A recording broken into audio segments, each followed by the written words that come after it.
Hello everyone, स्वागत आहे तुमचं माझ्या चॅनेलवरती. तर श्री स्वामी समर्थ. सकाळचे वाजलेले आहे 10. तुम्ही पाहू शकता की आता जस्ट पाऊस येऊन गेलेला आहे आणि सगळीकडे पाणी पाणी झालेलं आहे. तुम्हाला मी दाखवते की काय काय लावलेलं आहे. घरापुढे खूप छान असं परिसर आहे. तर तुम्हाला पुढे दाखवते. तुम्ही पाहू शकता की पाठीमध्ये आई मिरच्या वगैरे लावलेली आणि असे खूप आंबे वगैरे आहे. चला तर सगळ्यात आधी आपण हार्वेस्टिंग करूया वांग्याची.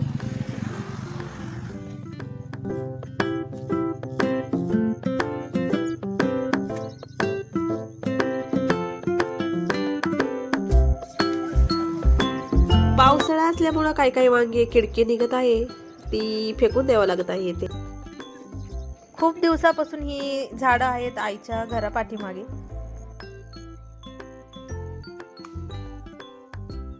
वांगे तर झाले, आता पुढची हार्वेस्टिंग करायची आहे आळूच्या पानांची. येथे आई धुत आहे कपडे आणि आता पुढची हार्वेस्टिंग मी करत आहे आळूच्या पानांची. चला. आई कपडे धुत आहे, तिच्याच पुढं एक पेरूचं झाड आहे आणि साईडला एक आंब्याचं झाड आहे.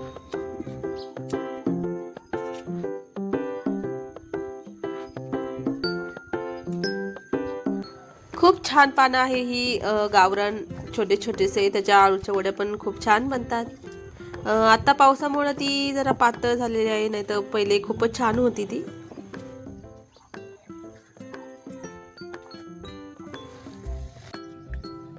आळू पण झाली, आता पुढची हार्वेस्टिंग आहे कढीपत्ता. हा आहे गावरान कढीपत्ता, खूप छान वास येतो याला. कढीपत्ता तोडताना सुद्धा त्याचा खूप छान असा वास सुटलेला आहे सध्या. कढीपत्त्याचे बिया पडून खूप सारे झाडं त्याची उगलेले आहे शेजारी, आणि शेजारीचं नारळी पण आहेत खूप सारे. आता मी आलेले आहे या पेरूच्या रानामध्ये. पेरू न्यायचे आहे काही, आणि शेजारीच मका पण आहे.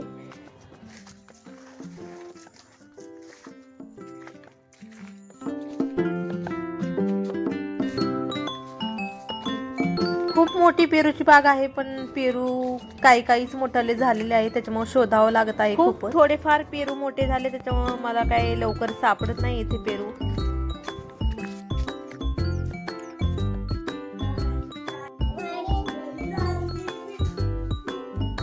सगळं हार्वेस्टिंग करून घरी आले, पण आता याची देठ वगैरे कट करायचे आणि कढीपत्त्याच्या पण तिरम्या वगैरे सेपरेट करायच्या.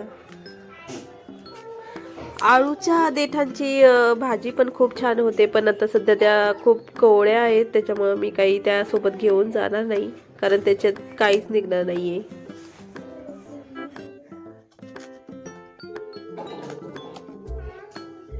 आईकडे आले की मी दरवेळी कढीपत्ता, आळूची पानं, जे म्हणजे असतं अवेलेबल ते सगळं काही घेऊन जात असते. हर्षू आणि मायराचा काहीतरी घरात खेळ चाललाय. याला आम्ही तिरम्या म्हणतो, तुम्ही काय म्हणता मला कमेंट करून सांगा.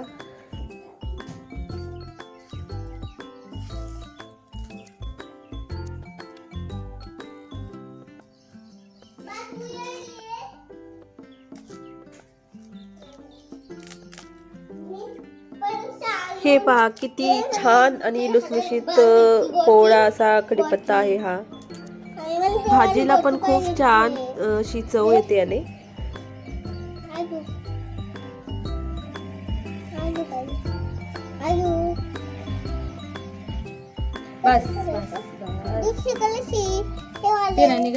आईच्या घरापुढे कोणती कोणती झाडं आहेत ते सांगते मी. सगळ्यात आधी तर शेवगा आहे, नारळी, आंबा, चिक्कू, पेरू, कढीपत्त्याचे झाडं आहेत, सीताफळी, आळूची पानं आहेत, लिंबू, हळद, जांभूळ,